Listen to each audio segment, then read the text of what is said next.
A lokaci na farko a cikin tarihi da aka gano tako guda ɗaya tak na babban sarki Suhailu Dohuwa. Tabbas idan da a ce wata halitta tana gurin to fa lalle za ta iya komawa baƙa ƙirin. Don kuwa hatta shi kan shi ikon babban sarki ya muwazu sai da ta fara alamun disashewa.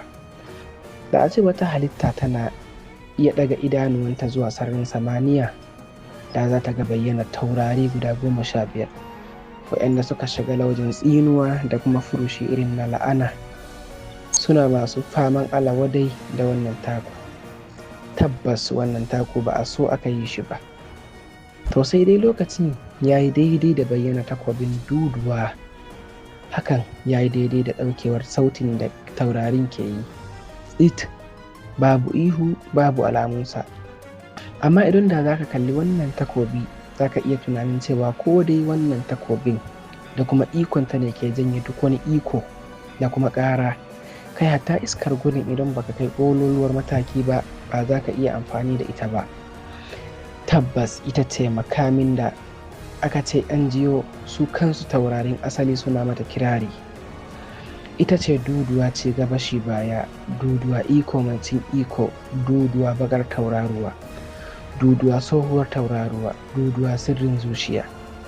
Nan fa kalaman suka shiga maimaita kansu, suna ta faman maimaitawa, ba su gushe suna maimaitawa ba har sai da rakuwar taurarin asali waɗanda suke can cikin sararin samaniya suka bayyana su 7 suka fara maimaitawa. Duduwa shi gaba shi baya, Duduwa iko mai cin iko, Duduwa bakar tauraruwa, Duduwa tsohuwar tauraruwa, Duduwa sirrin zuciya. Kuma suna ta faman maimaitawa, kai ka ce dama aikin da suka fito yi kenan. Tabbas an ce an gano wasu taurari masu wutsiya guda 2 sun shiga jikin sarki Yamawazul Ukhuzi.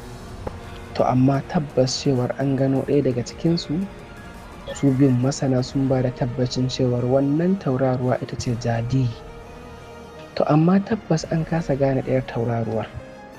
Wannan dalili ne ya sa sarki Suhail ya yi murmushi, sannan ya ce, Jadi Rami, barka da zuwa. Kana ya kalli takobinsa wadda ko zare ta bai yi ba, sannan ya ce, ku taho mu gama.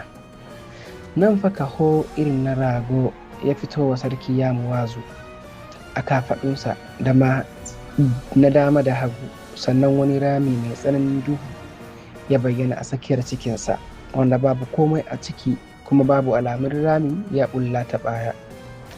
A lokacin ne za ka lura cewar mashinsa ya ƙara kauri, sannan kuma a can ƙarshen mashin ya sake fitar da wasu kawuna masu tsini guda 2.